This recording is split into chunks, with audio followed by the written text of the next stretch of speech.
ਵਾਹਿਗੁਰੂ ਜੀ ਕਾ ਖਾਲਸਾ ਵਾਹਿਗੁਰੂ ਜੀ ਕੀ ਫਤਿਹ। ਗੁਰੂ ਗ੍ਰੰਥ ਸਾਹਿਬ ਮਹਾਰਾਜ ਸੱਚੇ ਪਿਤਾ ਜੀ ਨੂੰ ਜਦੋਂ ਆਪਾਂ ਪੜ੍ਹਦੇ ਹਾਂ ਸੰਗਤ, ਤੇ ਗੁਰੂ ਗ੍ਰੰਥ ਸਾਹਿਬ ਮਹਾਰਾਜ ਦੇ ਅੰਦਰ 4 ਪ੍ਰਕਾਰ ਦੀ ਮੌਤ ਨੂੰ ਤਰਜੀਹ ਦਿੱਤੀ ਗਈ ਹੈ। ਉਹਦੇ ਵਿੱਚੋਂ ਇੱਕ ਮੌਤ ਜੋ ਸਰੀਰ ਕਰਕੇ ਸਾਰਿਆਂ ਤੇ ਆਉਂਦੀ ਆ, ਜਿਵੇਂ ਅੱਜ ਅਸੀਂ ਮਾਤਾ ਜੀ ਦੇ ਪਰਥਾਏ ਇੱਥੇ ਬੈਠੇ ਹਾਂ। ਸਤਿਗੁਰੂ ਗੁਰੂ ਗ੍ਰੰਥ ਸਾਹਿਬ ਮਹਾਰਾਜ ਦੇ ਅੰਦਰ ਆਓ ਪੰਛੀ ਚਾਤ ਉਹਨਾਂ ਜੋ 3 ਪ੍ਰਕਾਰ ਦੀ ਮੌਤ ਆਈ ਆ, ਤੇ ਉਸ ਤੋਂ ਬਾਅਦ ਜੋ ਸਤਿਗੁਰੂ ਸੱਚੇ ਪਿਤਾ ਜੀ ਕਹਿੰਦੇ ਆ ਜੋ ਸਰੀਰਕ ਮੌਤ ਜਿਹੜੀ ਸਭਨਾਂ ਨੂੰ ਆਉਂਦੀ ਆ। ਜਦੋਂ ਆਪਾਂ ਧੁਰ ਕੀ ਬਾਣੀ ਪੜ੍ਹਦੇ ਆ ਤੇ ਗੁਰੂ ਸਾਹਿਬ ਸੱਚੇ ਪਿਤਾ ਜੀ ਜਦੋਂ ਨਾਮ ਦੇ ਵਿੱਚ ਕੋਈ ਆਤਮਾ ਗੜੁੰਦ ਹੋ ਜਾਵੇ, ਚੱਤੋ ਪੈਰ ਉਸ ਪਰਮਾਤਮਾ ਦੀ ਬੰਦਗੀ ਕਰੇ, ਤੇ ਮਹਾਰਾਜ ਜੀ ਕਹਿੰਦੇ ਨੇ ਆਪਣੇ ਮਨ ਨੂੰ, ਆਪਣੀਆਂ ਵਾਸ਼ਨਾਵਾਂ ਨੂੰ, ਫੁਰਨਿਆਂ ਨੂੰ ਮਾਰ ਦੇਣਾ ਸ਼ਬਦ ਦੇ ਅਭਿਆਸ ਵਿੱਚ। ਇਹ ਵੀ ਇੱਕ ਮਨ ਦੀ ਮੌਤ ਮੰਨੀ ਆ। ਜਿਵੇਂ ਅਸੀਂ ਪੜ੍ਹਦੇ ਹਾਂ, ਸ਼ਬਦ ਮਰੋ ਫਿਰ ਜੀਵੋ ਸਦ ਹੀ ਤਾ ਫਿਰ ਮਰਨ ਨਾ ਹੋਈ। ਉਹ ਮੌਤ ਜਿਹਨੂੰ ਧੰਨ ਬਾਬਾ ਬੁੱਢਾ ਜੀ ਵਰਗੇ, ਧੰਨ ਬਾਬਾ ਦੀਪ ਸਿੰਘ ਜੀ ਵਰਗੇ ਜਿਉਂਦਿਆਂ ਜੀ ਮੰਨ ਕੇ ਗਏ, ਪਰ ਰਹਿੰਦੀ ਦੁਨੀਆ ਤੱਕ ਅੱਜ ਤੱਕ ਤੇ ਰਹਿੰਦੀ ਦੁਨੀਆ ਤੱਕ ਉਹ ਅਮਰ ਰਹਿਣੇ ਆ। ਗੁਰੂ ਸਾਹਿਬ ਜੀ ਕਹਿੰਦੇ ਨੇ ਉਹ ਵੀ ਇੱਕ ਮੌਤ ਹੈ ਜਦੋਂ ਜਿਉਂਦਿਆਂ ਜੀ ਸਾਨੂੰ ਵਾਹਿਗੁਰੂ ਜੀ ਭੁੱਲ ਜਾਂਦਾ ਹੈ। ਇੱਕ ਸ਼ਲੋਕ ਦੇ ਅੰਦਰ ਨਾ ਗੁਰੂ ਅਰਜੁਨ ਦੇਵ ਮਹਾਰਾਜ ਜਦੋਂ 52 ਅੱਖਰੀ ਪੜ੍ਹਦੇ ਆ, ਉੱਥੇ ਇੱਕ ਗੱਲ ਕੀਤੀ। ਮਹਾਰਾਜ ਕਹਿੰਦੇ ਅਤ ਸੁੰਦਰ ਕੁਲੀਨ ਚਤੁਰ ਮੁਖ ਗਿਆਨੀ ਧਨਵੰਤ ਮਿਰਤ ਕਹੀਏ ਨਾਨਕਾ ਜੇ ਪ੍ਰੀਤ ਨਹੀਂ ਭਗਵਾਨ। ਇਹਦੇ 'ਚ ਨਾ 5 ਗੱਲਾਂ ਨੇ। ਅਤ ਸੁੰਦਰ, ਗੁਰੂ ਸਾਹਿਬ ਕਹਿੰਦੇ ਬੜੀ ਸੁੰਦਰਤਾ ਹੋਵੇ ਕਿਸੇ ਦੀ ਦੇਹੀ 'ਚ। ਅਤ ਸੁੰਦਰ ਕੁਲੀਨ, ਤੇ ਬੜੀ ਉੱਚੀ ਕੁਲ ਵਾਲਾ ਹੋਵੇ। ਧਿਆਨ ਨਾਲ ਸੁਣਿਓ 5 ਗੁਣ। ਅਤ ਸੁੰਦਰ ਕੁਲੀਨ ਚਤੁਰ, ਤੇ ਬੜਾ ਸਿਆਣਪ ਅਕਲ ਲਤੀਫ ਹੋਵੇ, ਹਾਜ਼ਰ ਜਵਾਬੀ ਬਹੁਤ ਹੋਵੇ। ਮਹਾਰਾਜ ਜੀ ਕਹਿੰਦੇ ਅਤ ਸੁੰਦਰ ਕੁਲੀਨ ਚਤੁਰ ਮੁਖ ਗਿਆਨੀ, ਤੇ ਇੰਨਾ ਚੁੰਚ ਗਿਆਨੀ ਹੋਵੇ। ਮਹਾਰਾਜ ਕਹਿੰਦੇ ਕਿਸੇ ਨੂੰ ਗਿਆਨ ਕਰਕੇ ਆਪਣੇ ਆਪ ਤੋਂ ਜਿੱਤਣ ਨਾ ਦਿੰਦਾ ਹੋਵੇ। ਮੁਖ ਗਿਆਨੀ ਧਨਵੰਤ, ਤੇ ਧਨੀ ਬਹੁਤ ਹੋਵੇ। ਇਹ 5 ਜਿਹਦੇ ਅੰਦਰ ਗੁਣ ਨੇ, ਪਰ ਇਹ 5 ਗੁਣ ਲੈ ਕੇ ਜੇ ਇਹਨਾਂ ਗੁਣਾਂ ਨੂੰ ਦੇਣ ਵਾਲਾ ਪਰਮਾਤਮਾ ਸਾਨੂੰ ਭੁੱਲਿਆ ਰਵੇ, ਤੇ ਗੁਰੂ ਸਾਹਿਬ ਸੱਚੇ ਪਿਤਾ ਜੀ ਕਹਿੰਦੇ ਉਹ ਮੁਰਦੇ ਨੇ ਭਾਈ ਆਤਮਿਕ ਮੌਤ ਕਰਕੇ। ਮਿਰਤ ਕਹੀਏ ਨਾਨਕਾ ਜੇ ਪ੍ਰੀਤ ਨਹੀਂ ਭਗਵੰਤ। ਜੇ ਵਾਹਿਗੁਰੂ ਜੀ ਦੀ ਪ੍ਰੀਤੀ ਨਹੀਂ ਤੇ ਸੰਗਤ ਜੀ ਉਹ ਸੱਚ ਹੈ ਆਤਮਿਕ ਮੌਤ ਤੇ ਮਰੇ। ਹੁਣ ਨਾ ਤੁਸੀਂ ਇੱਕ ਗੱਲ ਦਾ ਧਿਆਨ ਰੱਖਿਓ, ਇਹ 5 ਗੁਣ ਰਾਵਣ ਵਿੱਚ ਸੀ। ਜੇ ਸ਼ਲੋਕ ਦੀ ਗੱਲ ਕੀਤੀ ਨਾ, ਰਾਵਣ ਬ੍ਰਾਹਮਣਾਂ ਦੀ ਕੁਲ ਵਿੱਚੋਂ ਆ। ਰਾਵਣ ਨੂੰ 4 ਵੇਦ ਕੰਠ ਨੇ। ਰਾਵਣ ਤੋਂ ਵੱਡਾ ਗਿਆਨੀ ਕੋਈ ਨਹੀਂ, ਤੇ ਰਾਵਣ ਤੋਂ ਵੱਡਾ ਧਨੀ ਕੌਣ ਜਿਹਦੀ ਲੰਕਾ ਸੋਨੇ ਦੀ ਹੋਵੇ। ਮਹਾਰਾਜ ਕਹਿੰਦੇ 5 ਗੁਣ ਸੀ। ਰੱਬ ਦੀ ਪ੍ਰੀਤ ਨਹੀਂ, ਤੇ ਸੱਚ ਇਹੋ ਜਿਹੇ ਕਈ ਹੋਵਣ ਜਿਨ੍ਹਾਂ ਅੰਦਰ ਹਿਰਦਿਆਂ 'ਚ ਪ੍ਰੀਤ ਨਹੀਂ, ਉਹ ਜਿਉਂਦਿਆਂ ਜੀ ਆਤਮਿਕ ਮੌਤੇ ਮਰੇ ਹੁੰਦੇ ਆ। ਕਿਉਂਕਿ ਇੱਕ ਬਚਨ ਹੈ ਗੁਰੂ ਨਾਨਕ ਸਾਹਿਬ ਜੀ ਦਾ। ਗੁਰੂ ਜੀ ਕਹਿੰਦੇ ਜੇ ਜੀਵੈ ਪਤ ਲੱਥੀ ਜਾਏ ਸਭ ਹਰਾਮ ਜੇਤਾ ਕਿਛ ਖਾਏ। ਸਤਿਗੁਰੂ ਸੱਚੇ ਪਿਤਾ ਜੀ ਕਹਿੰਦੇ ਜਿਉਣਾ ਉਹ ਹੈ ਜਿਸ ਜਿਉਣੇ ਵਿੱਚ ਵਾਹਿਗੁਰੂ ਚੇਤਾ ਆਵੇ। ਇਹ ਅਸੀਂ 2 ਮੌਤਾਂ ਵੇਖੀਆਂ ਨੇ। ਤੀਸਰੀ ਮੌਤ ਹੈ ਉਹ ਸਰੀਰਕ ਮੌਤ, ਪਰ ਉਸ ਮੌਤ ਵਿੱਚ ਤੇ ਆਮ ਮੌਤ ਵਿੱਚ ਫਰਕ ਬੜਾ। ਹੁਣ ਆਪਾਂ ਜਦੋਂ ਇਹ ਗੱਲ ਪੜ੍ਹਦੇ ਹਾਂ ਸੰਗਤ ਜੀ ਕਿ ਸੂਰਾ ਸੋ ਪਹਿਚਾਨੀਐ ਜੋ ਲੜੈ ਦੀਨ ਕੇ ਹੇਤ ਪੁਰਜਾ ਪੁਰਜਾ ਕੱਟ ਮਰੈ ਕਬੂ ਨਾ ਛੱਡੈ ਖੇ। ਇੱਕ ਸ਼ਹੀਦ ਦੀ ਵੀ ਮੌਤ ਹੁੰਦੀ ਹੈ ਸਰੀਰਕ, ਪਰ ਉਹ ਮੌਤ ਵਿੱਚ ਤੇ ਆਮ ਮੌਤ 'ਚ ਫਰਕ ਬੜਾ। ਹੁਣ ਜਿਸ ਮੌਤ ਦੀ ਅਸੀਂ ਗੱਲ ਕਰ ਰਹੇ ਹਾਂ, ਧੁਰ ਕੀ ਬਾਣੀ ਪੜ੍ਹੋ। ਬਾਬਾ ਫਰੀਦ ਜੀ ਤੇ ਬਾਬਾ ਕਬੀਰ ਜੀ ਨੇ ਇਸ ਮੌਤ ਦੀ ਬਹੁਤ ਗੱਲ ਆਪਣੇ ਸ਼ਲੋਕਾਂ 'ਚ ਕੀਤੀ ਆ। ਬਾਬਾ ਫਰੀਦ ਸਾਹਿਬ ਜੀ ਨਾ ਸੋਹਣੀਆਂ ਉਦਾਹਰਨਾਂ ਦਿੰਦੇ ਆ। ਕਹਿੰਦੇ ਆ ਕਿ ਮੌਤ ਨੂੰ ਕਿੰਨਾ ਨੇੜੇ ਜਾਣੀਏ, ਕਿਉਂਕਿ ਜਦੋਂ ਤੱਕ ਮੌਤ ਨੇੜੇ ਨਹੀਂ ਜਾਣਾਂਗੇ ਪ੍ਰਮਾਤਮਾ ਦੂਰ ਹੀ ਪਾਸੇਗਾ, ਪ੍ਰਮਾਤਮਾ ਨੂੰ ਨੇੜੇ ਨਹੀਂ ਜਾਣ ਸਕਦੇ। ਤੇ ਬਾਬਾ ਜੀ ਇੱਕ ਉਦਾਹਰਨ ਦਿੰਦੇ ਆ। ਬਾਬਾ ਜੀ ਕਹਿੰਦੇ ਨੇ ਇੱਕ ਮਾਂ ਇੱਕ ਮਹਿੰਗਾ ਕੱਪੜਾ ਖਰੀਦਦੀ ਆ, ਤੇ ਕੱਪੜਾ ਖਰੀਦਣ ਲੱਗੇ ਦੁਕਾਨਦਾਰ ਨੂੰ ਕਹਿੰਦੀ ਆ ਕਿ ਤੂੰ ਕੱਪੜਾ ਚੰਗਾ ਦੇਈਂ, ਕਿਉਂਕਿ ਇਹਦਾ ਮੈਂ ਵਧੀਆ ਸੂਟ ਬਣਾ ਕੇ ਕੋਈ 5-7 ਸਾਲ ਹੰਢਾ ਜਾਵਾਂ। ਕਹਿੰਦੇ ਕੱਪੜਾ ਲਿਆ ਤੇ ਉਹਦੀ ਗਾਰੰਟੀ ਵਾਰੰਟੀ ਨਾਲ ਲੈ ਲਈ। ਉਸ ਲਏ ਕੱਪੜੇ ਨੂੰ ਮਾਂ ਦਰਜੀ ਕੋਲ ਲੈ ਕੇ ਗਈ, ਤੇ ਬਾਬਾ ਜੀ ਇਹ ਸਾਰੀ ਘਟਨਾ ਅੱਖੀ ਵੇਖਦੇ ਆ। ਕਹਿੰਦੇ ਆ ਫਿਰ ਉਹ ਦਰਜੀ ਨੂੰ ਕਹਿੰਦੀ ਆ ਪੱਕਾ ਧਾਗਾ ਲਾ ਕੇ ਸੀਵੀਂ ਕਿ ਮੈਂ ਚੰਗਾ ਕੱਪੜਾ ਲਿਆ ਤੇ ਸੂਟ ਮੇਰਾ ਹੰਢ ਜਾਵੇ। ਹੁਣ ਜਦੋਂ ਮਾਂ ਦੇ ਦੁਕਾਨਦਾਰ ਕੋਲੋਂ ਲੈ ਲਈ ਗਾਰੰਟੀ, ਦਰਜੀ ਕੋਲੋਂ, ਕਿ ਉਹਨੇ ਤਸੱਲੀ ਦਿੱਤੀ ਮਾਂ ਮੈਂ ਵਧੀਆ ਸੂਟ ਤਿਆਰ ਕਰਾਂਗਾ। ਬਾਬਾ ਫਰੀਦ ਜੀ ਨੇ ਨਾ ਉਸ ਮਾਂ ਨੂੰ ਰਾਹ 'ਚ ਘੇਰ ਲਿਆ। ਕਹਿਣ ਲੱਗੇ ਮਾਂ ਇੱਕ ਗੱਲ ਦੱਸ, ਤੂੰ ਕੱਪੜਾ ਲਿਆ ਤੇ ਗਾਰੰਟੀ ਪਹਿਲਾਂ ਲਈ, ਕੱਪੜਾ ਬਾਅਦ 'ਚ ਖਰੀਦਿਆ। ਫਿਰ ਤੂੰ ਦਰਜੀ ਕੋਲ ਗਈ, ਉਹਨੂੰ ਕਿਹਾ ਪੱਕਾ ਧਾਗਾ ਲਾਈ, ਤੇ ਫਿਰ ਤੂੰ ਜਿਹੜੀ ਉਹ ਦੁਕਾਨ ਦੀਆਂ ਪੌੜੀਆਂ ਥੱਲੇ ਉਤਰੀ। ਕਹਿੰਦੇ ਮੈਨੂੰ ਇੱਕ ਗੱਲ ਦੱਸ, ਤੂੰ ਜਿਹੜਾ ਸਰੀਰਕ ਤੇ ਕੱਪੜਾ ਪਾਉਣਾ ਉਹਦੀ ਤੇ ਗਰੰਟੀ ਲੈ ਲਈ, ਉਹਨੂੰ ਪੱਕਾ ਧਾਗੇ ਦੀ ਵੀ ਲੈ ਲਈ ਮਾਂ, ਪਰ ਜਿਸ ਆਤਮਾ ਦਾ ਜਿਸਮ ਦੇ ਨਾਲ ਆਪਸੀ ਨਾਤਾ ਏ, ਜਦੋਂ ਆਤਮਾ ਸਰੀਰ ਦੇ ਵਿੱਚੋਂ ਨਿਕਲ ਗਿਆ ਕੱਪੜੇ ਚੋਂ, ਤੇ ਦੁਨੀਆ ਦਾ ਕੋਈ ਤੋਪਾ ਜਾਂ ਸੂਈ ਨਹੀਂ ਉਸ ਆਤਮਾ ਨੂੰ ਗਈ ਹੋਈ ਨੂੰ ਫਿਰ ਸਰੀਰ 'ਚ ਗੜੁੰਦ ਕਰ ਦੇ। ਵੇਖੋ ਬਾਬਾ ਜੀ ਦਾ ਬਚਨ ਹੈ ਫਰੀਦਾ, ਖਿੰਥੜ ਮੇਖਾਂ ਅਗਲੀਆਂ। ਖਿੰਥੜ ਕਹਿੰਦੇ ਗੋਦੜੀ ਨੂੰ, ਕੱਪੜੇ ਨੂੰ। ਜੇ ਦੁਨੀਆ ਦਾ ਕੱਪੜਾ ਪਾੜ ਜਾਵੇ ਅਸੀਂ ਫਿਰ ਤੋਪੇ ਲਾ ਕੇ ਸੀ ਕੇ ਪਾ ਲੈਂਦੇ ਆ, ਪਰ ਸੰਗਤ ਜੀ ਜਿੱਦਣ ਇਸ ਜਿਸਮ ਵਿੱਚੋਂ ਆਤਮਾ ਨਿਕਲ ਜਾਣੀ ਹੈ ਕੋਈ ਤੋਪਾ ਨਹੀਂ ਲਾ ਸਕਦਾ। ਸਾਡੇ ਲੱਖਾਂ ਰੁਪਏ ਧਰੇ ਧਰਾਏ ਰਹਿ ਜਾਂਦੇ ਆ, ਅਸੀਂ ਡਾਕਟਰਾਂ ਅੱਗੇ ਕੀਰਨੇ ਪਾਉਂਦੇ ਆ, ਜਿੰਨਾ ਪੈਸਾ ਲੈਣਾ ਲੈ, ਪਰ ਡਾਕਟਰ ਕਹਿੰਦਾ ਹੁਣ ਮੈਂ ਕਰਾਂ ਕਿ ਪਿੱਛੋਂ ਸਵਾਸ ਹੀ ਮੁੱਕ ਚੁੱਕੇ ਆ। ਬਾਬਾ ਜੀ ਤਾਂ ਕਹਿੰਦੇ ਨੇ ਕਬੀਰ ਕਿ ਵੈਦ ਕਹਿ ਹਉ ਹੀ ਭਲਾ ਦਾਰੂ ਮੇਰਾ ਵਸ, ਇਹ ਤੋਂ ਵਸਤ ਗੋਪਾਲ ਕੀ ਜਬ ਭਾਵੈ ਲੈ ਖਸ। ਹੁਣ ਬਾਬਾ ਜੀ ਨੇ ਕਿਹਾ ਖਿੰਥੜ ਮੇਖਾਂ ਅਗਲੀਆਂ, ਜਿੰਦ ਨਾ ਕਾਈ ਮੇਖ, ਵਾਰੀ ਆਪੋ ਆਪਣੀ ਚਲੇ ਮਸ਼ਾਇਕ ਸੇ। ਸੰਗਤ ਜੀ ਸਭ ਚਲੇ ਜਾਂਦੇ। ਗੁਰੂ ਨਾਨਕ ਦੇਵ ਮਹਾਰਾਜ ਦੇ ਜੀਵਨ ਨੂੰ ਪੜ੍ਹੀਏ ਤੇ ਗੁਰੂ ਸਾਹਿਬ ਬੜੀਆਂ ਪਿਆਰੀਆਂ ਗੱਲਾਂ ਸਮਝਾਉਂਦੇ ਆ। ਕਹਿੰਦੇ ਆ ਜਦੋਂ ਗੁਰੂ ਅੰਗਦ ਦੇਵ ਸੱਚੇ ਪਿਤਾ ਬਾਅਦ ਵਿੱਚ ਸਤਿਗੁਰੂ ਨੂੰ ਮਿਲਦੇ ਆ, ਬਾਬਾ ਬਾਲਾ ਜੀ, ਬਾਬਾ ਮਰਦਾਨਾ ਜੀ, ਤੇ ਗੁਰੂ ਸਾਹਿਬ ਜੀ ਇੱਕ ਜੰਗਲ 'ਚ ਰੁਕੇ ਆ। ਗੁਰੂ ਨਾਨਕ ਦੇਵ ਸੱਚੇ ਪਿਤਾ ਜੀ ਨਾ ਮਰਦਾਨੇ ਨੂੰ ਟੋਂਦੇ ਆ, ਕਹਿੰਦੇ ਮਰਦਾਨਿਆ ਮੌਤ ਕਿੰਨੀ ਕੁ ਨੇੜੇ ਜਾਣਦਾ। ਧਿਆਨ ਨਾਲ ਸੁਣਿਓ, ਰਮਜ ਬਹੁਤ ਇਹਦੇ ਵਿੱਚ। ਮਰਦਾਨਾ ਕਹਿੰਦਾ ਸਤਿਗੁਰੂ 2 ਪੈਰ ਲੰਘ ਗਏ ਨੇ ਤੇ 2 ਪੈਰ ਅਜੇ ਬਾਕੀ ਆ, ਪਤਾ ਨਹੀਂ ਵੇਖਣੇ ਆ ਕਿ ਨਹੀਂ ਵੇਖਣੇ। ਗੁਰੂ ਸਾਹਿਬ ਜੀ ਹੱਸ ਪਏ। ਗੁਰੂ ਜੀ ਬਾਲੇ ਨੂੰ ਪੁੱਛਦੇ ਆ, ਬਾਲਿਆ ਮੌਤ ਨੂੰ ਕਿੰਨੇ ਕੁ ਨੇੜੇ ਜਾਣਦਾ? ਕਹਿੰਦਾ ਮਹਾਰਾਜ ਜੀ ਅੱਜ ਦਾ ਦਿਨ ਚੜਿਆ, ਪਤਾ ਨਹੀਂ ਕੱਲ ਦਾ ਦਿਨ ਵੇਖਣਾ ਕਿ ਨਹੀਂ ਵੇਖਣਾ। ਗੁਰੂ ਸਾਹਿਬ ਜੀ ਦੋਨਾਂ ਨੂੰ ਕਹਿੰਦੇ ਅਜੇ ਮੰਜ਼ਿਲ ਬਹੁਤ ਦੂਰ ਹੈ। ਮਾਂ ਜੀ ਤੁਸੀਂ ਸਮਝਾਉਣਾ ਕੀ ਚਾਹੁੰਦੇ ਹੋ? ਗੁਰੂ ਸਾਹਿਬ ਸੱਚੇ ਪਿਤਾ ਜੀ ਨੂੰ ਦੋਨੋਂ ਸਿੱਖ ਪੁੱਛਦੇ ਆ, ਗੁਰੂ ਜੀ ਤੁਸੀਂ ਮੌਤ ਨੂੰ ਕਿੰਨਾ ਕੁ ਨੇੜੇ ਜਾਣਦੇ? ਤੇ ਮਹਾਰਾਜ ਜੀ ਕਹਿੰਦੇ ਹਮ ਆਦਮੀ ਹਾਂ ਇੱਕ ਦਮੀ, ਮੋਹਲਤ ਮੋਹਤ ਨਾ ਜਾਣਾ। ਕਹਿੰਦੇ 2 ਪੈਰ ਦਾ ਕੀ ਭਰੋਸਾ, ਕੱਲ ਦਾ ਦਿਨ ਕਿੰਨੇ ਵੇਖਿਆ? ਕਹਿੰਦੇ ਅਸੀਂ ਇੱਕ ਦਮ ਦੇ ਆਦਮੀ ਆ, ਜਿਹੜਾ ਦਮ ਚਲਿਆ ਗਿਆ ਉਹ ਸਾਡਾ ਨਹੀਂ, ਜਿਹੜਾ ਆਉਣਾ ਉਹਦਾ ਪਤਾ ਨਹੀਂ, ਬਸ ਜੋ ਹੈ ਉਹ ਦਮ ਦੇ ਆਦਮੀ ਆ, ਉਸ ਦਮ ਦੇ ਵਿੱਚੋਂ ਵਾਹਿਗੁਰੂ ਕਹਿ ਕੇ ਉਸ ਦਮ ਨੂੰ ਲੇਖੇ ਲਾ ਦਈਏ। ਇਹ ਗੁਰੂ ਸਾਹਿਬ ਜੀ ਆਪਣੀ ਬਾਣੀ 'ਚ ਸਮਝਾਉਂਦੇ। ਸੰਗਤ ਸਤਿਗੁਰੂ ਸੱਚੇ ਪਿਤਾ ਜੀ ਦੇ ਜੀਵਨ 'ਚ ਇੱਕ ਹੋਰ ਪਿਆਰੀ ਘਟਨਾ ਹੈ, ਉੱਥੇ ਵੀ ਮਹਾਰਾਜ ਜੀ ਇਹ ਬਖਸ਼ਿਸ਼ ਕਰਦੇ। ਕਹਿੰਦੇ ਆ ਇੱਕ ਬਾਬਾ ਮੂਲਾ ਜੀ ਹੋਏ ਨੇ, ਇਹਨਾਂ ਕੋਲ ਸਤਿਗੁਰੂ ਜੀ ਇਹਨਾਂ ਦੇ ਕੁਆਰ ਵੇਲੇ ਵੀ ਗਏ।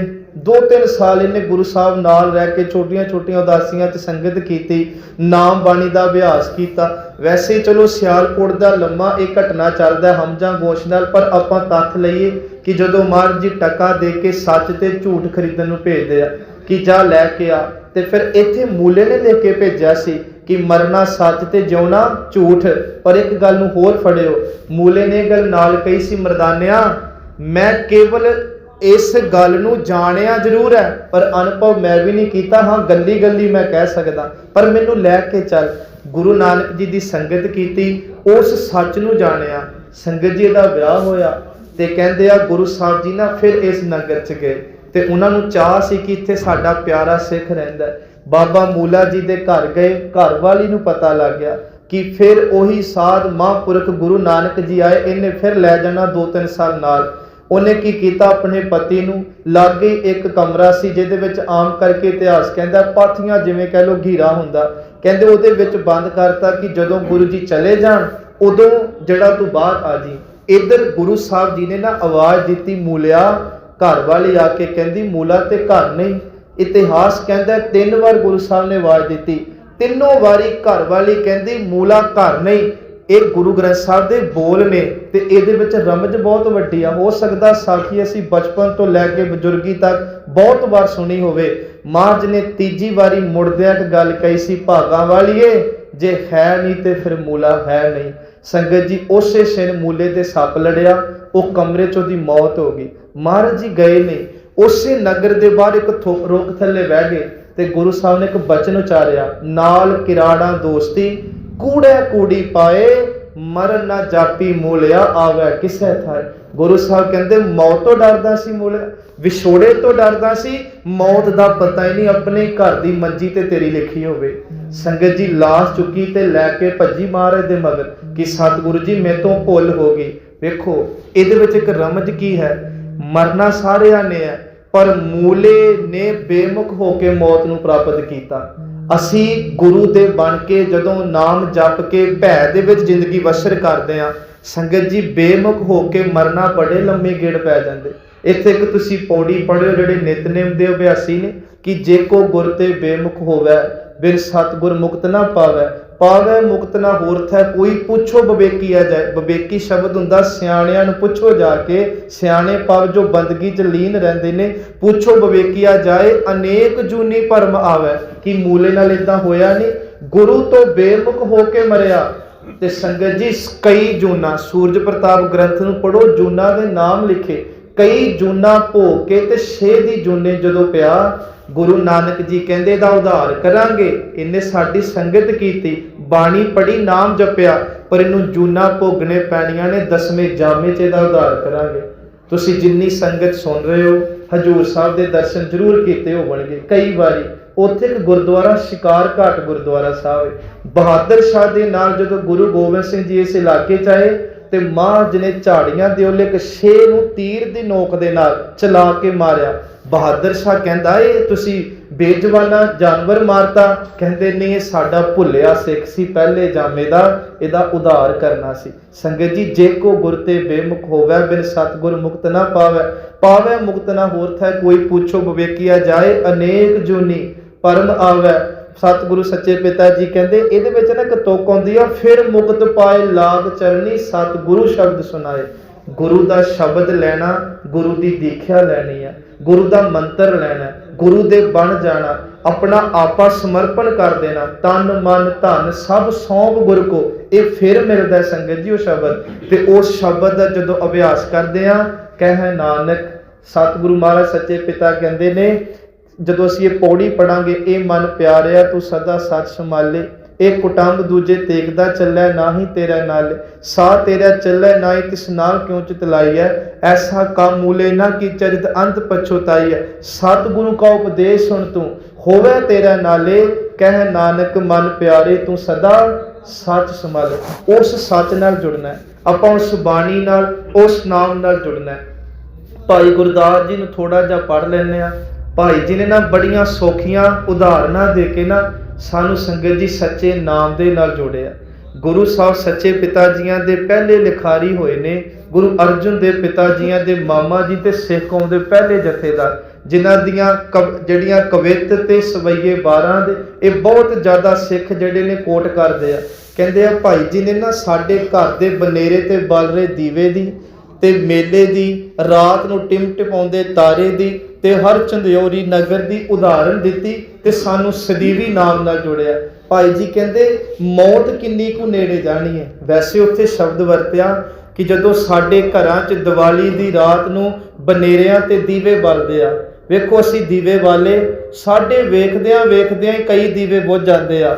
ਗੁਰੂ ਸਾਹਿਬ ਜੀ ਕਹਿੰਦੇ ਨੇ ਬਨੇਰਿਆਂ ਤੇ ਦੀਵੇ ਵਾਲੇ ਸਾਡੇ ਵੇਖਦਿਆਂ ਹੀ ਬੁੱਝ ਗਏ। ਸੱਚ ਇਵੇਂ ਪਰਿਵਾਰਾਂ ਵਿੱਚ ਕਈ ਸਰੀਰ ਆਏ, ਵੱਖ-ਵੱਖ ਨਾਮਾਂ ਦੇ ਦੀਵੇ ਬਣ ਕੇ, ਪਤਾ ਹੀ ਲੱਗਾ ਸਾਡੇ ਵੇਖਦਿਆਂ ਵੇਖਦਿਆਂ ਜਿਨ੍ਹਾਂ ਦੀ ਜੋਤ ਚਲੀ ਗਈ ਉਹ ਦੀਵੇ ਬੁੱਝ ਗਏ। ਸੰਗਤ ਜੀ ਉਹ ਸਦਾ ਲਈ, ਜਿਵੇਂ ਅੱਜ ਕਮਲਾ ਜੀ ਦੀ ਅਸੀਂ ਜਾਚ ਇੱਥੇ ਬੈਠੇ ਹਾਂ, ਤੇ ਇਹਨਾਂ ਤੋਂ ਪਹਿਲਾਂ ਵੀ ਜੋ 4 ਭੂਆ ਜੀ ਦੱਸ ਰਹੇ ਸਨ ਸਰਦਾਰ ਜੀ, ਉਹ ਵੀ ਚਲੇ ਗਏ। ਉਹਨਾਂ ਦੇ ਚੈਨ ਸਿੰਘ ਜੀ ਪਿਤਾ ਜੀ ਜਿਹੜੇ, ਇਹ ਸਾਰੀਆਂ ਰੂਹਾਂ ਇਸ ਸੰਸਾਰ ਤੇ ਆਈਆਂ ਪਰ ਉਹਨਾਂ ਦੀਵਿਆਂ ਵਾਂਗ ਬੁੱਝ ਗਈਆਂ ਅੱਜ ਪਰਿਵਾਰ 'ਚ। ਦੂਜੀ ਉਦਾਹਰਨ ਦੇ ਕੇ ਭਾਈ ਜੀ ਕਹਿੰਦੇ ਰਾਤ ਨੂੰ ਤਾਰੇ ਜਗਦੇ ਆ, ਪਰ ਜਦੋਂ ਸਵੇਰ ਹੁੰਦੀ ਆ ਉਦੋਂ ਤਾਰੇ ਨਹੀਂ ਲੱਭਦੇ। ਬਸ ਜ਼ਿੰਦਗੀ ਦੇ ਅੰਦਰ ਰਿਸ਼ਤੇ ਕੁਝ ਤਾਰਿਆਂ ਵਰਗੇ ਹੁੰਦੇ ਆ, ਸਦਾ ਲਈ ਸੰਗਤ ਜੀ ਸਾਥੋਂ ਦੂਰ ਹੋ ਜਾਂਦੇ ਆ। ਤੀਜੀ ਉਦਾਹਰਨ ਦੇ ਕੇ ਭਾਈ ਜੀ ਕਹਿੰਦੇ ਤੁਸੀਂ ਕਦੇ ਮੇਲਿਆਂ ਤੇ ਜਾਇਓ, ਕਿੰਨੀਆਂ ਰੌਣਕਾਂ, ਕਿੰਨੀਆਂ ਦੁਕਾਨਾਂ, ਕਿੰਨੀਆਂ ਭੀੜਾਂ ਹੁੰਦੀਆਂ ਨਾ, ਪਰ ਉਹ ਮੇਲੇ ਜਾਂ ਤੇ 2 ਦਿਨ ਲਈ ਹੋਣਗੇ ਜਾਂ 3 ਦਿਨ ਲਈ, 3 ਦਿਨਾਂ ਤੋਂ ਬਾਅਦ ਉੱਥੇ ਕੁਝ ਨਹੀਂ ਰਹਿ ਜਾਂਦਾ। ਇਹ ਜ਼ਿੰਦਗੀ ਇੱਕ ਮੇਲਾ ਹੈ, ਪਰ ਇਸ ਮੇਲੇ ਦਾ ਦਸਤੂਰ ਹੈ ਜਿਹੜਾ ਗੁਲਜ਼ਾਰ ਹੋਇਆ, ਰੰਗੀਨ ਹੋਇਆ। ਮਾਂ ਸੱਚੇ ਪਿਤਾ ਕਹਿੰਦੇ ਇੱਕ ਦਿਨ ਇਹ ਮੇਲੇ ਵਾਂਗ ਉੱਜੜ ਵੀ ਜਾਣਾ, ਇਹਨੇ ਭਾਵੇਂ ਫਨਾ ਹੋ ਜਾਊਗਾ। ਚੌਥੀ ਉਦਾਹਰਨ ਗੁਰੂ ਸਾਹਿਬ ਜੀ ਨੇ ਦਿੱਤੀ ਇੱਕ ਮਾਲਣ ਦੀ। ਕਹਿੰਦੇ ਬਗੀਚੇ 'ਚ ਫੁੱਲ ਉੱਗਦੇ ਆ, ਪਰ ਇੱਕ ਗੱਲ ਯਾਦ ਰੱਖੀਏ, ਉਹਨਾਂ ਫੁੱਲਾਂ ਦਾ ਖੇੜਾ ਕੁਝ ਪੈਰ ਦਾ, ਕੁਝ ਘੜੀਆਂ ਦਾ। ਮਨਾ ਅਸੀਂ ਵੀ ਪਰਿਵਾਰ ਰੂਪੀ ਬਗੀਚੇ 'ਚ ਫੁੱਲਾਂ ਵਾਂਗ ਉੱਗਦੇ ਆ। ਸਾਡੇ ਵੀ ਜ਼ਿੰਦਗੀ ਦਾ ਖੇੜਾ ਪਤਾ ਨਹੀਂ ਬਚਪਨ 'ਚ, ਜਵਾਨੀ 'ਚ ਕਿ ਬਜ਼ੁਰਗੀ 'ਚ ਨਿਕਲ ਜਾਣਾ। ਜਦੋਂ ਇਹ ਉਦਾਹਰਨਾਂ ਦਿੱਤੀਆਂ। ਇੱਕ ਹਰ ਚੰਦਿਓਰੀ ਹਰੀਸ਼ ਚੰਦਰ ਜੀ ਨਾਲ ਜੁੜਦੀ ਹੈ, ਲੰਮੇਰੀ ਵਿਆਖਿਆ ਕੇਵਲ ਟੂਕ ਮਾਤਰ। ਉੱਥੇ ਗੁਰੂ ਸਾਹਿਬ ਇਹ ਕਹਿੰਦੇ ਨੇ ਭਾਈ ਜੀ ਕਿ ਇੱਕ ਜਿਹੜੀ ਆ ਉਹ ਮੰਨੀ ਜਾਂਦੀ ਆ ਕਿ ਇੱਕ ਨਗਰੀ ਆ ਜਿਹੜੀ ਦਿਸਦੀ ਨਹੀਂ ਪਰ ਉਹਦਾ ਬਿੰਬ ਦੱਸਦੇ ਆ। ਬਸ ਇਸੇ ਤਰ੍ਹਾਂ ਜ਼ਿੰਦਗੀ ਦਾ ਇਹ ਹੈ ਕਿ ਜਿਹਨੂੰ ਸੱਚ ਮੰਨੀ ਬੈਠੀਆਂ, ਮਾਧਵੇ ਕਿਆ ਕਹੀਏ ਭ੍ਰਮ ਐਸਾ ਜੈਸਾ ਮਾਨੀਏ ਹੋਏ ਨਾ ਤੈਸਾ। ਹੁਣ ਇਹ ਜਦੋਂ ਉਦਾਹਰਨਾਂ ਦਿੱਤੀਆਂ ਨਾ ਭਾਈ ਸਾਹਿਬ ਨੇ, ਅਖੀਰ ਤੇ ਫਿਰ ਭਾਈ ਸਾਹਿਬ ਕਹਿੰਦੇ ਜ਼ਿੰਦਗੀ ਸੱਚ ਨਹੀਂ, ਸੱਚ ਨਾਮ ਹੈ, ਪਰਮਾਤਮਾ ਹੈ। ਆਓ ਇਸ ਜ਼ਿੰਦਗੀ ਨੂੰ ਉਸ ਪਰਮਾਤਮਾ ਦੇ ਲੇਖੇ ਲਾ ਕੇ ਉਸ ਨਾਮ ਦਾ ਪੱਲਾ ਫੜੀਏ। ਜਦੋਂ ਸਰੀਰ ਨਹੀਂ ਰਹਿਣਾ, ਜਪਿਆ ਨਾਮ ਕੀਤੇ ਚੰਗੇ ਕਰਮ, ਉਸ ਆਤਮਾ ਦੇ ਨਾਲ ਜਾਣਿਆ। ਅਸੀਂ ਬਚਨ ਪੜ੍ਹਦੇ ਹਾਂ, ਦੀਵਾਲੀ ਦੀ ਰਾਤ ਦੀਵੇ ਬਾਲੀਅਨ, ਤਾਰੇ ਜਾਸ ਨਾਥ ਅੰਬਰ ਭਾਲੀਅਨ, ਫੁੱਲਾਂ ਦੀ ਬਗਾਤ ਚੁਣ ਚੁਣ ਚਾਲੀਅਨ, ਸੱਚ ਏਵੇ। ਉੱਥੇ ਇੱਕ ਸ਼ਬਦ ਆਉਂਦਾ, ਹਰ ਚੰਦਿਓਰੀ ਚਾਤ ਵਸਾਏ ਉਚਾਲੀਅਨ, ਗੁਰਮੁਖ ਸੁਖ ਫਲਦਾਰ ਸ਼ਬਦ ਸੰਭਾਲੀਅਨ। ਸੰਗਤ ਗੁਰੂ ਸਾਹਿਬ ਜੀਆਂ ਦੀ ਬਾਣੀ ਜਦੋਂ ਪੜ੍ਹਦੇ ਹਾਂ, ਇੱਕ ਸ਼ਬਦ ਹੈ ਗੁਰੂ ਅਰਜੁਨ ਦੇਵ ਮਹਾਰਾਜ ਦਾ। ਰਾਗ ਜਦੋਂ ਅਸੀਂ ਗੁਆਰੇਰੀ ਪੜ੍ਹਾਂਗੇ ਤੇ ਬਹੁਤ ਸੋਹਣੀਆਂ ਉਦਾਹਰਨਾਂ ਉੱਥੇ ਵੀ ਦਿੱਤੀਆਂ। ਸਾਡੇ ਇਲਾਕਿਆਂ 'ਚ ਨਾ ਆਮ ਗੁੱਜਰ ਆ ਕੇ ਰੁਕਦੇ ਆ, ਵੇਖੋ ਉਹ ਪੱਕੇ ਘਰ ਨਹੀਂ ਪਾਉਂਦੇ ਤੇ ਹਮੇਸ਼ਾ ਜਦੋਂ ਕੋਈ ਉਦਾਹਰਨ ਦਿੰਦੇ ਆ ਉਹਦਾ ਇੱਕ ਪੱਖ ਲੈਣਾ ਚਾਹੀਦਾ। ਕਹਿੰਦੇ ਉਹਨਾਂ ਨੂੰ ਤੁਸੀਂ ਪੁੱਛੋ ਜਾ ਕੇ ਕਿ ਤੁਸੀਂ ਪੱਕੇ ਨਹੀਂ ਇੱਥੇ ਡੇਰੇ ਲਾ ਕੇ ਬਹਿੰਦੇ। ਉਹ ਕਹਿੰਦੇ ਆ ਔੜ ਦੇ ਦਿਨਾਂ ਵਿੱਚ ਦਰਿਆਈ ਇਲਾਕਿਆਂ 'ਚ ਆਏ ਆ, ਜਦੋਂ ਸਾਡੇ 2-3 ਮਹੀਨੇ ਲੰਘ ਗਏ ਆਪਾਂ ਇੱਥੋਂ ਡੇਰਾ ਚੁੱਕ ਕੇ ਕਿਤੇ ਹੋਰ ਚੱਲ ਜਾਣਾ, ਪੱਕੇ ਅਸੀਂ ਰਹਿਣਾ ਨਹੀਂ, ਤਾਂ ਕਰਕੇ ਅਸੀਂ ਪੱਕਾ ਟਿਕਾਣਾ ਨਹੀਂ ਬਣਾਉਂਦੇ। ਮਹਾਰਾਜ ਨੂੰ ਨਾ ਉਦਾਹਰਨ ਬੜੀ ਵਧੀਆ ਲੱਗੀ। ਗੁਰੂ ਸਾਹਿਬ ਕਹਿੰਦੇ ਸਾਰੇ ਇਸ ਧਰਤੀ ਤੇ ਆਏ ਆ, ਆਪਣੇ ਵੱਲੋਂ ਪੱਕੇ ਡੇਰੇ ਲਾ ਕੇ ਬਹਿੰਦੇ ਆ, ਪਰ ਇੱਥੇ ਸਦੀਵੀ ਰਹਿਣਾ ਕੋਈ ਨਹੀਂ, ਕਿਉਂਕਿ ਅਸਲ ਘਰ ਹੀ ਨਹੀਂ ਹੈਗਾ ਸਾਡਾ। ਤਾਂ ਕਰਕੇ ਨਾ ਆਓ ਥੋੜਾ ਜਿਹਾ ਤੁਸੀਂ ਵੇਖਿਓ, ਇੱਕ ਗੌੜੀ ਰਾਗ ਦੇ ਅੰਦਰ ਬਾਬਾ ਕਬੀਰ ਜੀ ਦਾ ਬਹੁਤ ਸੋਹਣਾ ਸ਼ਬਦ ਹੈ ਜੀ। ਬਾਬਾ ਜੀ ਕਹਿੰਦੇ ਕਿ ਪਈੜੈ ਦਿਨ 4 ਹੈ ਸਹੁਰੜੇ ਜਾਣਾ। ਅਸੀਂ ਇਸ ਪੇਕੇ ਘਰ 'ਚ ਆਏ ਆ ਤੇ ਕੁਝ ਸਮੇਂ ਲਈ ਕਬੀਰ ਨੌਬਤ ਆਪਣੀ ਦਿਨ ਦਸ ਲਿਹੋ ਵਜਾਏ, ਨਦੀ ਨਾਮ ਸੰਜੋਗ ਜਿਉ ਬਹੁਰ ਨਾ ਮਿਲ ਹੈ। ਸੰਗਤ ਜੀ ਫਿਰ ਮੇਲੇ ਨਹੀਂ, ਉੱਥੇ ਦੇਖੋ ਬਾਬਾ ਜੀ ਨੇ ਇੱਕ ਕਿਰਪਾ ਬੜੀ ਕੀਤੀ। ਕਹਿੰਦੇ ਪਈੜੈ ਦਿਨ 4 ਹੈ ਸਹੁਰੜੇ ਜਾਣਾ। ਸਹੁਰੜੇ ਦਾ ਭਾਵ ਹੈ ਅਸੀਂ ਇੱਕ ਦਿਨ ਸੰਸਾਰ ਰੂਪੀ ਪੇਕਾ ਛੱਡ ਕੇ ਉਸ ਪਰਮਾਤਮਾ ਤੱਕ ਪਹੁੰਚ ਜਾਣਾ।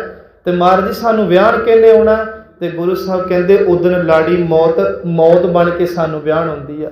ਬਾਬਾ ਜੀ ਨੇ ਇਸ ਸ਼ਬਦ ਦੇ ਅੰਦਰ ਇੱਕ ਉਦਾਹਰਨ ਦਿੱਤੀ ਆ, ਧਿਆਨ ਨਾਲ ਤੁਕਾਂ ਸੁਣਿਓ। 4 ਪਈੜੈ ਦਿਨ 4 ਹੈ ਸਹੁਰੜੇ ਜਾਣਾ।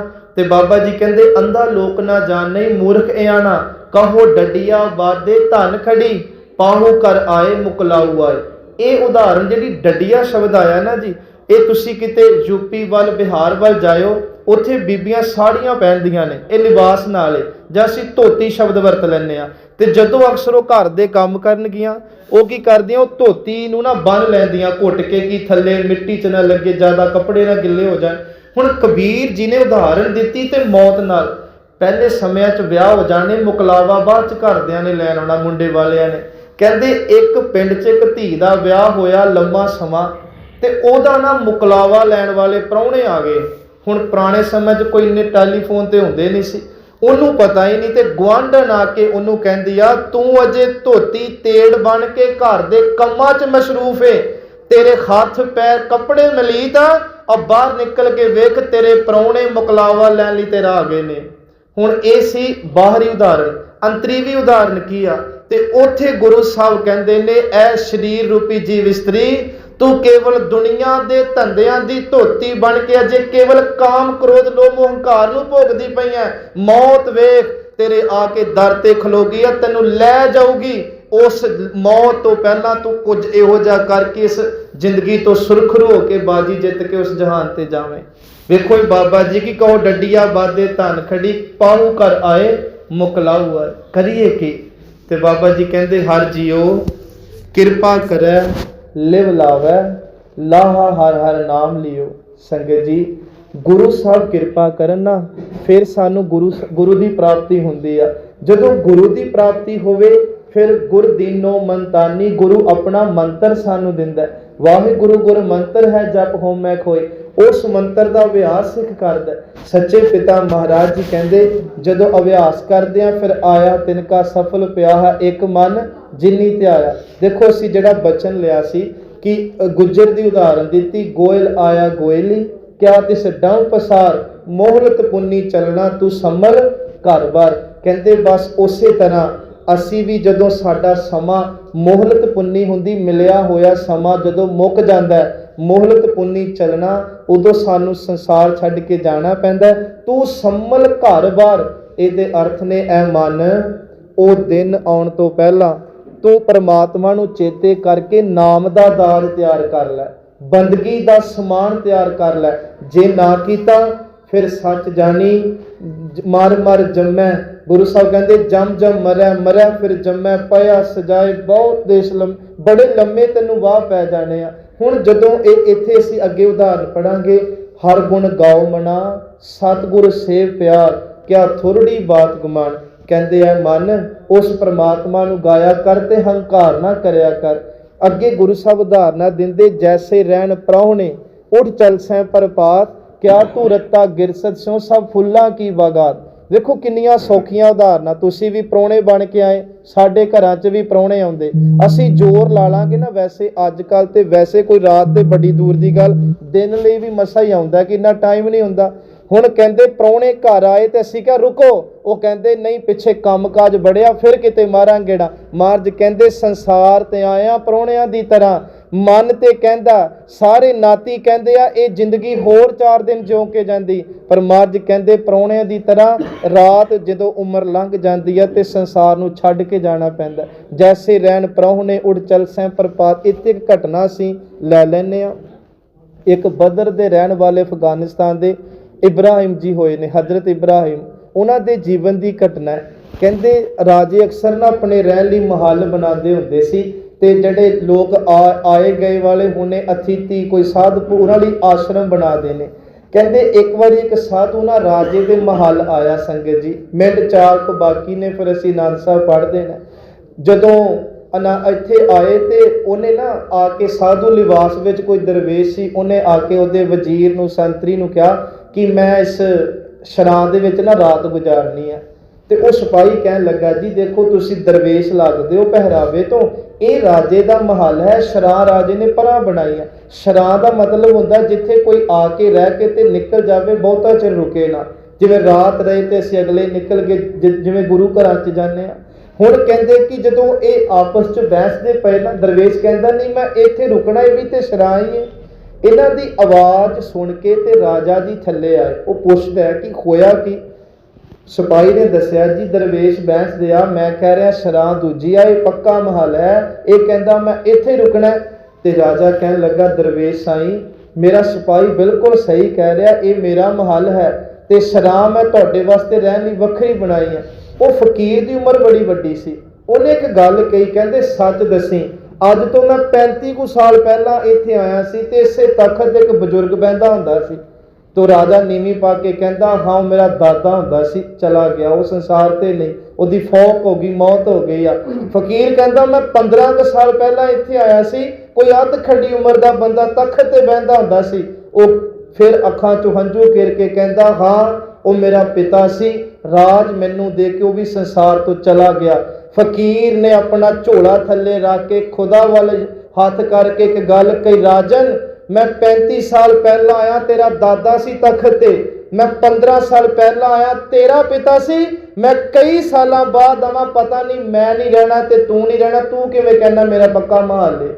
ਉਹ ਸਾਡੇ ਘਰ ਤੇ ਸਰਾਵਾਂ ਨੇ, ਕੋਈ 40 ਸਾਲ ਜੀ ਜਾਂਦਾ, ਕੋਈ 50, ਕੋਈ 60, 90, ਪਰ ਸਭ ਨੂੰ ਛੱਡ ਕੇ ਜਾਣਾ ਪੈਂਦਾ। ਮਹਾਰਾਜ ਕਹਿੰਦੇ ਮੁਕਾਮ ਘਰ ਘਰ ਬੈਸਣਾ, ਨਿਤ ਚੱਲਣਾ ਕੀ ਧੋਖ।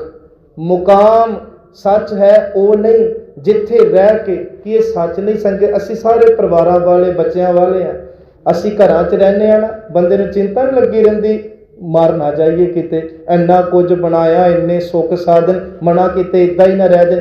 ਗੁਰੂ ਸਾਹਿਬ ਕਹਿੰਦੇ ਜਿਨ੍ਹਾਂ ਘਰਾਂ 'ਚ ਰਹਿ ਕੇ ਵੀ ਮੌਤ ਖਾਈ ਜਾਵੇ ਉਹ ਪੱਕੇ ਟਿਕਾਣੇ ਨਹੀਂ, ਪੱਕੇ ਟਿਕਾਣੇ ਗੁਰੂ ਦਾ ਨਾਮ ਹੈ। ਜਦੋਂ ਨਾਮ ਦੇ ਵਿੱਚ ਕੋਈ ਜੁੜੇ ਆ ਕੇ ਸੱਚ ਜਾਣਿਓ, ਸਰੀਰ ਵਿੱਚ ਰਹਿ ਕੇ ਸੁਰਤ ਕਰਕੇ ਪ੍ਰਮਾਤਮਾ ਦੇ ਚਰਨਾਂ 'ਚ ਪਹੁੰਚ ਜਾਂਦਾ ਹੈ। ਮਾਤ ਸੱਚੇ ਪਿਤਾ ਕਹਿੰਦੇ ਆਓ ਮੁਕਾਮ ਉਹੀ ਏਕ ਹੈ ਜਾਂ ਰਹਿ ਨਿਚਲ ਲੋਕ। ਉਸ ਸੱਚੇ ਨਾਮ ਦੇ ਨਾਲ, ਉਸ ਚਰਨਾਂ ਨਾਲ ਜੁੜੀਏ। ਤੁਸੀਂ ਸਿਆਣੇ ਬਜ਼ੁਰਗ ਆਏ ਹੋ ਸੰਗਤ ਜੀ, ਇੱਕ ਕੋਸ਼ਿਸ਼ ਕਰਿਆ ਕਰੋ। ਵੇਖੋ ਬੇਨਤੀ ਕਰ ਸਕਦੇ ਹੁੰਦੇ ਆ, ਅਸੀਂ ਕਹਿੰਦੇ ਹਾਂ ਜੀ ਅੱਜ ਕੱਲ੍ਹ ਸਮਾਂ ਨਹੀਂ, ਕਿੱਥੋਂ ਨਾਮ ਜਪ ਲਈਏ, ਕਿੱਥੋਂ ਬਾਣੀ ਪੜ੍ਹੀਏ। ਤੁਸੀਂ ਹੋ ਸਕਦਾ ਕੋਈ ਅੱਧਾ ਘੰਟਾ, ਕੋਈ ਘੰਟਾ, ਕੋਈ ਡੇਢ ਘੰਟਾ ਸਫ਼ਰ ਕਰਕੇ ਇੱਥੇ ਆਇਆ, ਪਰ ਕੋਈ ਵਿਰਲਾ ਹੋਵੇਗਾ ਨਾ ਜਿਹੜਾ ਗੁਰੂ ਗੁਰੂ ਕਰਦਾ ਆਇਆ ਹੋਵੇ। ਨਹੀਂ ਤਾਂ ਸਾਡੀਆਂ ਬੈੱਡ ਤੇ ਵੀ ਗੱਲਾਂ, ਫੋਨ ਤੇ ਵੀ ਗੱਲਾਂ, ਗੱਡੀ 'ਚ ਵੀ ਗੱਲਾਂ, ਸੱਥਾਂ 'ਚ ਖਲੋ ਕੇ ਵੀ ਗੱਲਾਂ ਮੁੱਕਦੀਆਂ ਹੀ ਨਹੀਂ। ਇਹ ਜਿਹੜੀ ਰੱਬ ਨੇ ਲਾਤੀ ਨਾ, ਇਹ ਨਹੀਂ ਥੱਕਣੀ। ਇਹਨੂੰ ਨਾਮ ਵਾਲੇ ਪਾਸੇ ਪ੍ਰੇਰੀਏ ਤੇ ਇੱਕ ਸੁਭਾਅ ਬਣਾ ਲਈਏ। ਜਦੋਂ ਘਰੋਂ ਬੈਠੀਏ, ਮੈਨੂੰ ਲੱਗਦਾ ਮਹੀਨੇ 'ਚ ਅਸੀਂ 15-20 ਭੋਗ ਤੇ ਅਟੈਂਡ ਕਰ ਹੀ ਲੈਂਦੇ ਹਾਂ। ਭੋਗਾਂ ਦਾ ਸਫ਼ਰ ਹੀ ਕਿਤੇ ਗੁਰੂ ਦੇ ਲੇਖੇ ਲਾ ਦਈਏ, ਸਾਡੇ ਕਈ ਘੰਟੇ ਮਹੀਨਿਆਂ 'ਚ ਲੇਖੇ ਲੱਗ ਜਾ ਕਰਨਗੇ। ਪਰ ਮਨ ਆਦੀ ਨਹੀਂ ਨਾ ਅਜੇ। ਜਦੋਂ ਭੁੱਖ ਹੀ ਨਾ ਲੱਗੇ ਨਾਮ ਦੀ, ਬਾਣੀ ਦੀ, ਸੱਚ ਦੀ, ਕਰਮਾਂ ਦੀ, ਸੰਗਤ ਜੀ ਉਨੀ ਦੇਰ ਤੱਕ ਨਹੀਂ। ਆਪਣੇ ਅੰਦਰ ਮਾਝਦ ਕੋਲੋਂ ਅਰਦਾਸ ਕਰਕੇ ਮੰਗੀਏ, ਕਰਤਾ ਤੂੰ ਮੇਰਾ ਜਜਮਾਨ, ਇੱਕ ਦਖਣਾ ਹੋ ਤੈ ਪਰ ਮੰਗੂ ਦੇਹੋ ਆਪਣਾ ਨਾ। ਬਾਬਾ ਜੀ ਕਹਿੰਦੇ ਜੇਤੀ ਸਮਗਰੀ ਦੇਖੋ ਰੇ ਨਰ, ਤੇਤੀ ਹੀ ਛੱਡ ਜਾਨੀ, ਰਾਮ ਨਾਮ ਸੰਗ ਕਰ ਵਿਵਹਾਰਾ ਪਾਵੈ ਪਦ ਨਿਰਵਾਨੀ। ਗੁਰੂ ਕਿਰਪਾ ਕਰੇ। ਸੰਗਤ ਮਾਰ ਸੱਚੇ ਪਿਤਾ ਸਾਨੂੰ ਸਾਰਿਆਂ ਨੂੰ ਦੁਨੀਆ ਦੇ ਧੰਦੇ ਜੋ ਬਖਸ਼ਿਆ, ਪਰਿਵਾਰ ਬਖਸ਼ੇ ਨੇ, ਜੀਵਨ ਬਖਸ਼ਿਆ, ਗੁਰੂ ਆਪਣੇ ਭੈ ਦੇ ਵਿੱਚ, ਸ਼ੁਕਰ ਦੇ ਵਿੱਚ, ਤਰਸ ਦੇ ਦਇਆ ਵਿੱਚ ਬਤੀਤ ਕਰਵਾ ਕੇ ਇਸ ਮਹੀਨੇ ਦਾ ਉਪਦੇਸ਼ ਵੀ ਹੈ, ਮਾਘ ਮਜਨ ਸੰਗ ਸਾਧੂਆਂ ਧੂੜੀ ਕਰ ਇਸ਼ਨਾਨ, ਹਰ ਕਾ ਨਾਮ ਧਿਆਏ ਸੁਣ ਸਭਨਾਂ ਨੂੰ ਕਰਦਾਨ। ਸੋ ਇੰਨੀਆਂ ਕੁ ਬੇਨਤੀਆਂ ਤੁਸੀਂ ਪ੍ਰਵਾਨ ਕਰ ਲੈਣੀਆਂ ਜੀ। ਭੁੱਲਾਂ ਦੀ ਖਿਮਾ, ਆਨੰਦ ਸਾਹਿਬ ਬਾਣੀ ਦੇ ਜਾਪ ਕਰਕੇ ਸਮੇਂ 'ਚ ਅਸੀਂ ਸਮਾਪਤੀ ਕਰੀਏ। ਵਾਹਿਗੁਰੂ ਜੀ ਕਾ ਖਾਲਸਾ, ਵਾਹਿਗੁਰੂ ਜੀ ਕੀ ਫਤਿਹ। ਰਾਮ